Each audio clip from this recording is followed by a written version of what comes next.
জ্যোৎস্না ও জননীর গল্প, হুমায়ুন আহমেদ, পর্ব 61।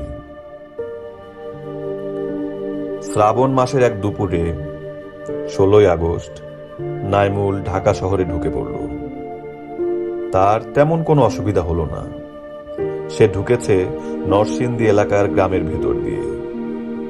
বাস, ট্রেন কিংবা লঞ্চে ঢুকলে চেকপোস্টের সমস্যায় পড়তে হতো।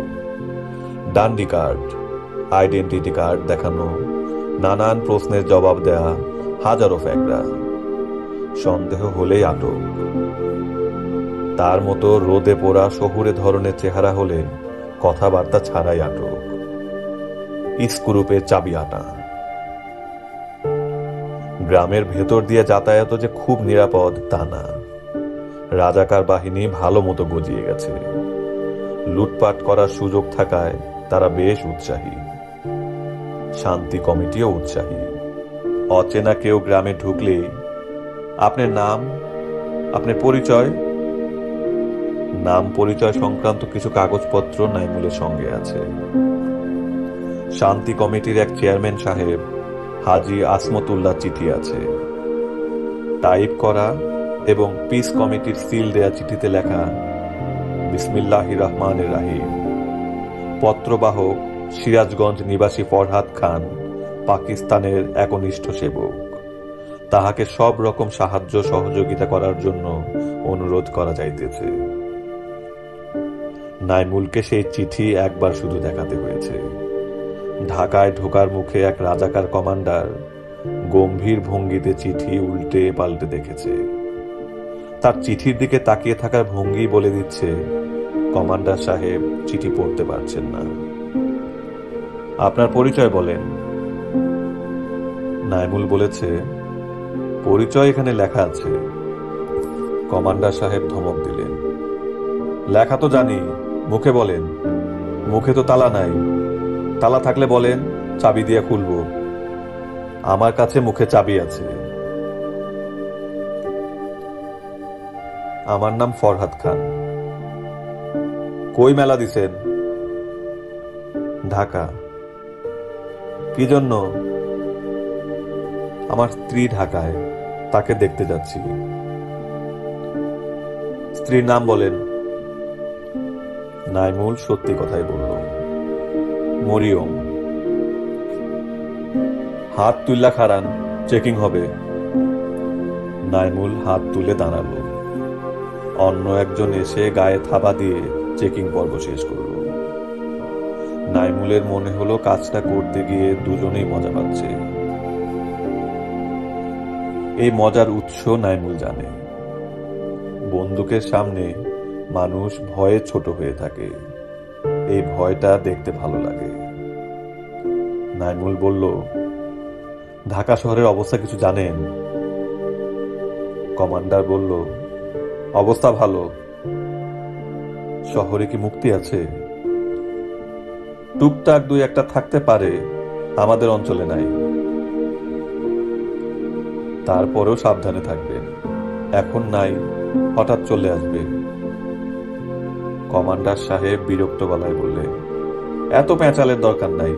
যেখানে যাইতেছেন যান, আমাদের পান খাওয়ার খরচ দিয়ে যান। নাইমুল 10 টাকার একটা নোট দিল। কমান্ডার সাহেব সেই নোট অনাগ্রহের সঙ্গে হাতে নিলেন। শ্রাবণ মাসে আকাশ মেঘলা থাকবে, রোদ থাকবে না, আর থাকলেও রোদের তেজ থাকবে না। এটাই নিয়ম। আজ নিয়মের ব্যতিক্রম।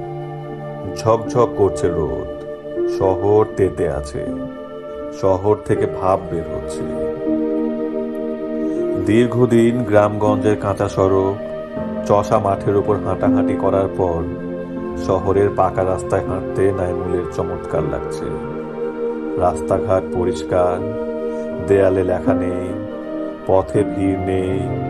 প্রতিটি বাড়িতে পাকিস্তানি পতাকা উঠছে। রিকশার সঙ্গেও কাগজের পতাকা। নাইমুল যাচ্ছে শান্তিবাগের দিকে। সেখানে তার পরিচিত একটা হোটেল আছে, হোটেল জিন্দাবাহার। বেশ কিছুদিন এই হোটেলের একটা ঘর, রুম নং 18, ভাড়া করে এসেছিল। হোটেলের লোকজন তার চেনা। সেই হোটেলে ওঠাই তার জন্য সম্ভবত নিরাপদ।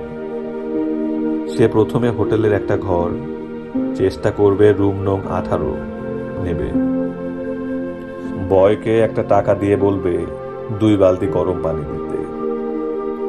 2 বালতি গরম পানি গায়ে ঢেলে আরামের একটা গোসল তাকে দিতে হবে। সে আস্ত একটা সাবান গায়ে ডলবে। অনেক দিন আরাম করে গোসল করা হয় না। আরামের গোসলের জন্য শরীর খাপ ধরে অপেক্ষা করছে। গোসলের পর খাওয়া দাওয়া। এই হোটেলের ইলিশ মাছের ডিমের তরকারি এবং কাতল মাছের মাথার মুড়িঘণ্ট তুলনাবিহীন। সে রুমে অর্ডার দিয়ে আরাম করে খাওয়া দাওয়া করবে। খাওয়ার পর একটা মিষ্টি পান, একটা সিগারেট, কিছুক্ষণ আরামের ভাত ঘুম। মরিয়মের খোঁজে সে যাবে ঘুম ভাঙার পর। তাদের কোনো খোঁজ যে পাওয়া যাবে না এই বিষয়ে সে প্রায় নিশ্চিত। তাদের ঢাকায় থাকার কথা না, নিরাপদ কোনো জায়গায় চলে যাবার কথা। ঢাকা কি এখন নিরাপদ? পরিষ্কার পরিচ্ছন্ন নগরী কি নিরাপত্তার কথা বলে? ঢাকা এখন কুকুর এবং কাক মুক্ত নগর। কুকুর মুক্ত হবার পেছনে যুক্তি আছে। মিলিটারিরা নাকি কুকুর সহ্য করছে না, দেখলেই গুলি করে মারছে। কিন্তু কাক গেল কোথায়? তারা নিশ্চয়ই কাকও গুলি করে মারেনি। নাইমুল হাঁটছে আর মনে মনে কাক খুঁজছে। কাক বলে কাকা, ঢাকা শহর খা খা। বাহ, সুন্দর মিলেছে তো। কুকুরের দেখা নাইমুল কিছুক্ষণের মধ্যে পেয়ে গেল। মোটামুটি স্বাস্থ্যবান একটা ঘিয়া রঙের কুকুর ফুটপাতে শুয়ে আছে। তার শুয়ে থাকার ভঙ্গি বিষণ্ণ। নাইমুল বলল, এই, তোর খবর কি রে? কুকুর সঙ্গে সঙ্গে উঠে এলো। ঢাকা শহরে এই প্রথম নাইমুলের কারো সঙ্গে কথা বলা। ডায়েরি লেখার অভ্যাস থাকলে এই ঘটনাটা সুন্দর করে লেখা যেত। আমি ঢাকায় প্রবেশ করি 16 আগস্ট দুপুরে। প্রথম কথা যা বলি তা হলো, এই, তোর খবর কি রে? প্রশ্নটি করা হয় একটা কুকুরকে। কুকুরের গায়ের রং ঘিয়া। সে পা খুঁড়িয়ে হাঁটে। এই কুকুরটা আমার সঙ্গে অনেক দূর হেঁটে হেঁটে আসে। আমি যখন শান্তিনগরের মোড় পার হই তখনই শুধু সে থেমে যায়, তবে তাকিয়ে থাকে আমার দিকে। তার তাকানোর ভঙ্গি এরকম যে আমি একটু ইশারা দিলেই সে আবারও আমার পেছনে পেছনে আসবে।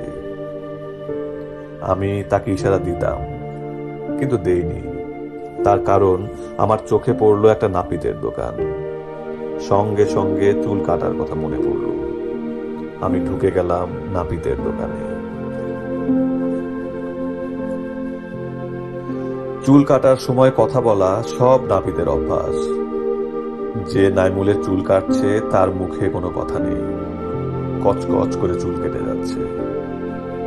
নাইমুলের খুবই আরাম লাগছে। চুল কাটার ব্যাপারটা যে আরামদায়ক নাইমুল তা আগে কখনো টের পায়নি। তার ঘুম ঘুমো পাচ্ছে। চুল কাটাতে গিয়ে ঘুমিয়ে পড়া কোনো কাজের কথা না। নাইমুলকে বেশ কষ্ট করে জেগে থাকতে হচ্ছে। নাইমুল হাই তুলতে তুলতে বলল, আপনার নাম কি? নাপিত চাপা গলায় বলল, তৈয়ব। দোকান আপনার? মহাজনের দোকান। কারিগর কি আপনি একা? হ্যাঁ। কাস্টমার কেমন হয়? হয় কিছু। মিলিটারিটা চুল কাটতে আসে? তৈয়ব এই প্রশ্নের জবাব দিল না। মিলিটারি প্রসঙ্গে কোনো কথা বলা বোধহয় নিষেধ। শহরে কি মুক্তি আছে? নাপিত কিছুক্ষণের জন্য কাঁচির ক্যাঁচ ক্যাঁচ বন্ধ করে আবার শুরু করলো। এই প্রশ্নের উত্তর দিল না। নাইমুল বলল, আপনারা শহরে আছেন, মুক্তির নাড়াচাড়া বুঝেন না? বোঝার তো কথা। আছে, নাড়াচাড়া আছে। আপনি কি মুক্তি?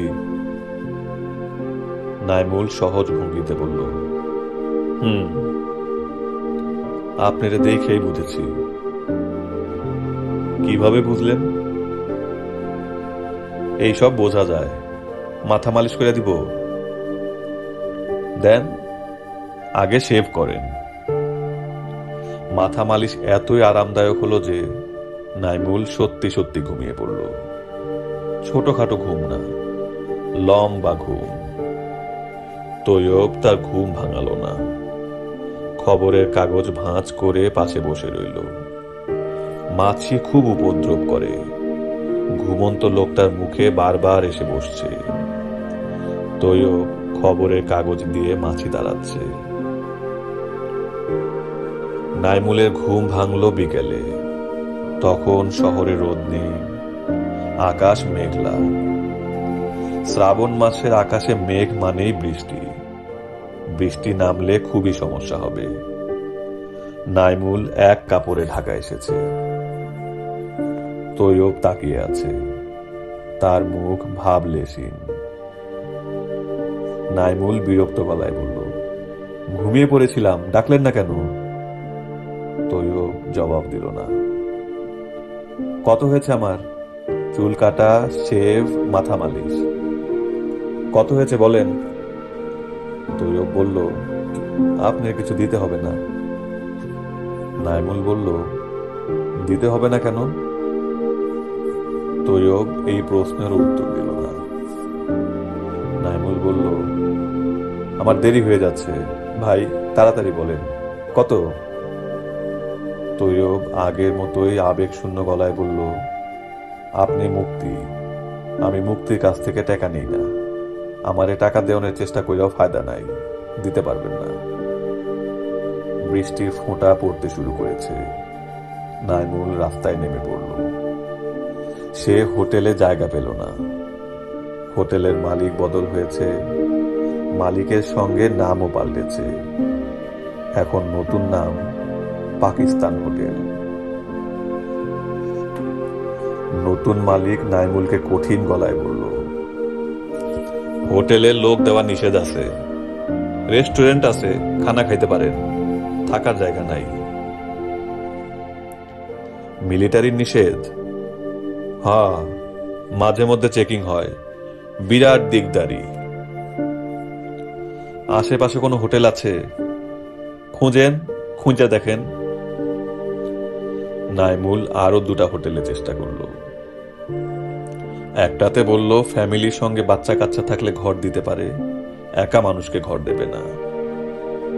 নাইমুল বলল, একটা রাতের জন্য আমার কোথাও থাকা দরকার, একটু ব্যবস্থা করে দেন। হোটেল মালিক ক্লান্ত গলায় বলল, আত্মীয় স্বজনের বাসায় যান, এটা ছাড়া পথ নাই। হোটেলে আপনারে কেউ রাখবো না। ঢাকা শহরে আপনার স্বজন আছে না?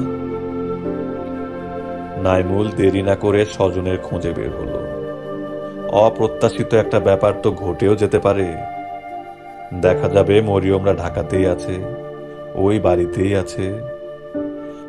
অনেকক্ষণ কড়া নাড়ার পর মরিয়মের মার ভীত গলা শোনা যাবে, কে কে?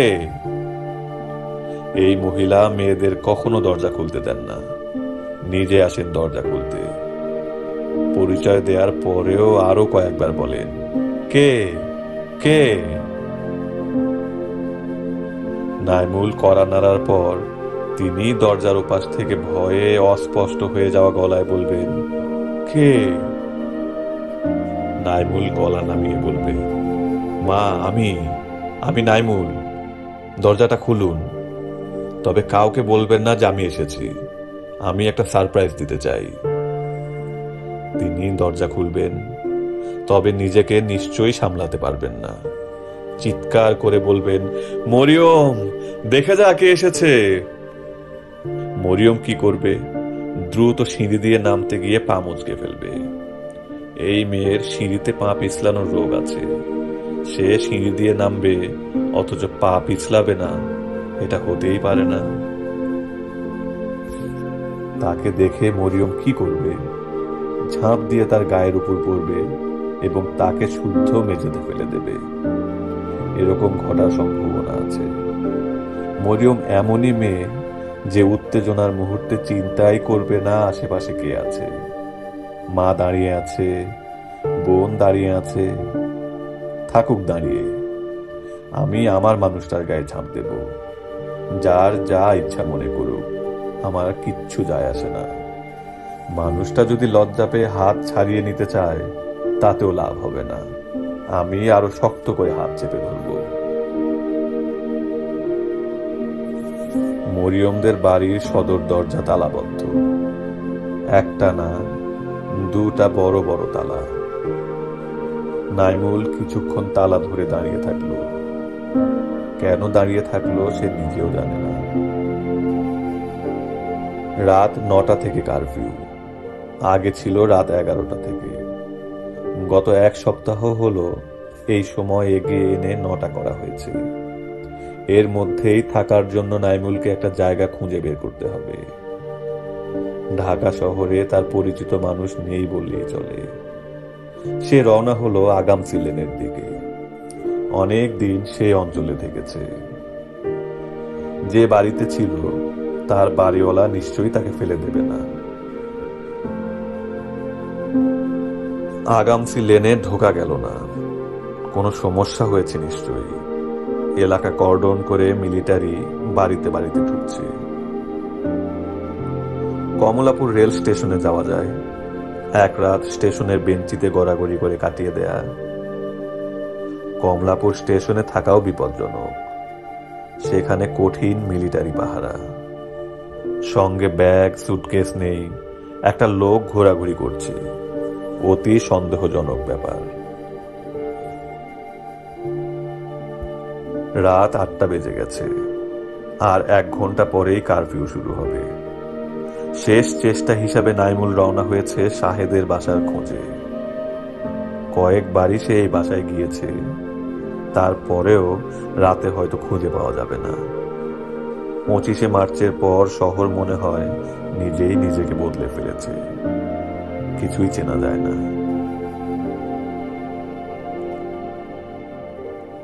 নাইমুল ঠিক করলো শাহেদকে পাওয়া না গেলে দরজার ফাঁক দিয়ে আসমানের চিঠিটা ঢুকিয়ে দেবে। এতে একটা বড় দায়িত্ব শেষ হবে। তারপর যে কোনো একটা বাড়ির কড়া নেড়ে বলবে, আমার রাতে থাকার জায়গা নেই, আজকের রাতটা আপনাদের বাসায় থাকতে দিন, কারফিউ ভাঙলেই আমি চলে যাব। নাইমুলের এখন মনে হচ্ছে তার ঢাকা আসাটা ভুল হয়েছে। ঝোঁকের মাথায় সে চলে এসেছে। মাথায় একটা জিনিস কাজ করেছে, ছুটি কাটাতে যাচ্ছি। ছুটি। ভালো খাবার খাবো, ভালো বিছানায় ঘুমাবো, গরম পানি দিয়ে সাবান ডলে গোসল দেব। ভাগ্য ভালো হলে মরিয়মের সঙ্গে দেখা হবে। এখন দেখা যাচ্ছে সবই এলোমেলো হয়ে গেছে। শুধু চুলটা কাটা হয়েছে। এখন পর্যন্ত গোসল হয়নি, খাওয়া হয়নি। আরামের কোনো বিছানায় শোয়ার প্রশ্নই আসছে না। রাতে কেউ যদি থাকতে দেয়, তাকে ঘুমাতে হবে বসার ঘরের সোফায়। তার জন্য নিশ্চয়ই বিছানা ছেড়ে দেবে না। কারফিউ শুরু হবার 5-7 মিনিট আগে শাহেদের বাসা পাওয়া গেল। ভেতরে বাতি জ্বলছে, দরজা জানালা বন্ধ। জানালার ফাঁক দিয়ে আলো আসছে। শাহেদ না থাকলেও কেউ না কেউ নিশ্চয়ই আছে। ঝুমিয়ে বৃষ্টি নেমেছে। নাইমুল এক দৌড়ে বারান্দায় উঠে পড়ল। উঁচু গলায় ডাকলো, শাহেদ, বাসায় আছিস? দ্বিতীয়বার ডাকার আগেই দরজা খুলে গেল। শাহেদ দাঁড়িয়ে আছে। তার চোখে মুখে গভীর বিস্ময়। নাইমুল প্রথম যে বাক্যটা বলল তা হচ্ছে, ঘরে গায়ে মাখা সাবান আছে তো? সাবান দিয়ে হেভি গোসল দিতে হবে। তুই এইভাবে তাকিয়ে আছিস কেন? আমাকে চিনতে পারছিস তো? শাহেদ বন্ধুর প্রশ্নের জবাব দেয়নি। যেভাবে তাকিয়েছিল সেভাবেই তাকিয়ে রইল। তার দৃষ্টিতে বিস্ময়, আনন্দ কিছুই নেই। নাইমুল ঘরে ঢুকতে ঢুকতে বলল, দাড়ি গোঁফ টোফ গজিয়ে তুই তো 100% মাওলানা হয়ে গেছিস। তোকে দেখে মনে হচ্ছে দেওবন্ধ থেকে পাশ করা মাওলানা। মাথায় টুপিও আছে। সব সময় টুপি পরে থাকিস? শোবার ঘর থেকে আগরবাতির গন্ধ আসছে। মেঝেতে জায়নামাজ পাতা। জায়নামাজের পাশে আগরবাতি জ্বলছে। নাইমুল বলল, ঘটনা কি? আগরবাতি কেন? শাহেদ বলল, একটা খতম পড়ছি। খতমে জালালি। 1,25,000 বার দোয়া ইউনুস। খতম শেষ হয়েছে? মাগরিবের ওয়াক্তে শেষ হয়েছে। আসমানীদের কোনো খবর পাচ্ছি না, এই জন্যই খতম। নাইমুল বলল, খতম যখন শেষ করেছিস তখন খবর হয়তো পাবি। কিছুই বলা যায় না। It is a strange world. গরম পানির ব্যবস্থা কর, গোসল করব। তুই খাওয়া দাওয়া কোথায় করিস? নিজেই রাঁধি। খাবারের ব্যবস্থা কর, প্রচন্ড খিদা লেগেছে। কি খাওয়াবি? খিচুড়ি খেতে ইচ্ছে করছে। খিচুড়ি খাওয়াতে পারবি? ঘরে ডিম আছে? আছে। খিচুড়ি আর ডিম কর। আমার খাওয়া কিন্তু বেড়েছে। আগে যা খেতাম তার 3 গুণ খাই। বেশি করে রাঁধবি। লেবু, কাঁচামরিচ এসব আছে? না। আচার নিশ্চয়ই আছে। ভাবি তো আচার পছন্দ করত। আচার আছে। গুড। আমার মাথায় খাওয়া ছাড়া কোনো চিন্তা নেই। অতীতে যেসব সুখাদ্য খেয়েছি তার সবগুলির কথা মনে পড়ছে। শাহেদ রান্না বসিয়েছে। কেরোসিনের চুলায় রান্না হচ্ছে। নাইমুল ঢুকেছে বাথরুমে। বাথরুমের দরজা পুরোপুরি খোলা। শাহেদ যেখান থেকে রান্না করছে সেখান থেকে বাথরুমের ভেতরটা পুরোপুরি দেখা যায়। শাহেদ সেদিকে তাকাচ্ছে না, কারণ নাইমুল সম্পূর্ণ নগ্ন হয়ে গোসল করছে। নাইমুল খুব আনন্দে আছে, এটা শাহেদ বুঝতে পারছে। এই প্রবল দুঃসময়ে একটা মানুষ এত আনন্দে কিভাবে থাকে সে বুঝতে পারছে না। শাহেদ বলল, তুই মুক্তিযুদ্ধে গেছিস তাই না? যুদ্ধ কেমন হচ্ছে? ভালো। ঢাকা শহরেও অনেক মুক্তি বাহিনী ঢুকেছে। নাইমুল বলল, তুই যুদ্ধে গেলি না কেন? দাড়ি গজিয়ে দেওবন্ধের মাওলানা হয়ে বসে আছিস। শাহেদ বলল, আসমানীদের কোনো খোঁজ পাচ্ছিলাম না বলে যেতে পারছিলাম না। খোঁজ পেলে যুদ্ধে যাবি? খিচুড়ি থেকে তো ভালো গন্ধ বের হয়েছে। কি দিয়েছিস? গরম মশলা। ডিম কয়টা রান্না করছিস? 3টা। আমি একটা খাবো, তোর 2টা। 4টা ডিম দে, আমি 3টা খাবো। আচ্ছা। তুই ঢাকায় যুদ্ধ করার জন্য ঢুকেছিস? না, বিশ্রাম নিতে এসেছিলাম। মরির সঙ্গে দেখা করার শখ ছিল, দেখা হলো না। মরিটাকে? আমার বউ। আদর করে মরি ডাকি। মরিয়মকে শর্ট করে মরি। শাহেদ বিরক্ত গলায় বলল, তোর সবকিছুই উদ্ভট। আদর করে কেউ কাউকে মরি ডাকে? এক একজনের আদরের ভঙ্গি এক এক রকম। তুই ভাবিকে আদর করে কি ডাকিস? জেব ডাকি। জেব ডাকিস মানে? জেপের মানে কি? কোনো মানে নেই। মানে অবশ্যই আছে, তুই বলতে চাস না। না বললে নাই, ভাবির কাছ থেকে জেনে নেব। দেখা হলে আমি তাকে ডাকবো জেব ভাবি। শাহেদের চোখে সঙ্গে সঙ্গে পানি এসে গেল। নাইমুলের মুখ থেকে জেব ভাবি শোনার পর পরই শাহেদের চোখের সামনে সুন্দর একটা ছবি ভেসে উঠেছে। সে, নাইমুল, আসমানি আর রুনি, তারা চারজন যেন কোথায় বেড়াতে গেছে। অসম্ভব সুন্দর একটা জায়গা। দূরে পাহাড় দেখা যাচ্ছে। তাদের সবারই একটু শীত শীত করছে। এর মধ্যে নাইমুল আসমানিকে খুব বিরক্ত করছে। একটু পর পর বলছে, জেব ভাবি, জেব ভাবি। নাইমুল বাথরুম থেকে বলল, তোর রান্না কি হয়েছে? একটু বাকি আছে, শেষ হলে আমাকে বলবি, তখন বাথরুম থেকে বের হব, স্ট্রেট খেতে বসবো। রান্না শেষ না হওয়া পর্যন্ত গায়ে পানি ঢালতেই থাকবো। ঠান্ডা লাগাবি তো? আমরা যারা মুক্তিতে আছি তারা ওয়াটারপ্রুফ ঘড়ির মতো ঠান্ডা প্রুফ হয়ে গেছি। রোদ বৃষ্টিতে এখন কিছুই হয় না।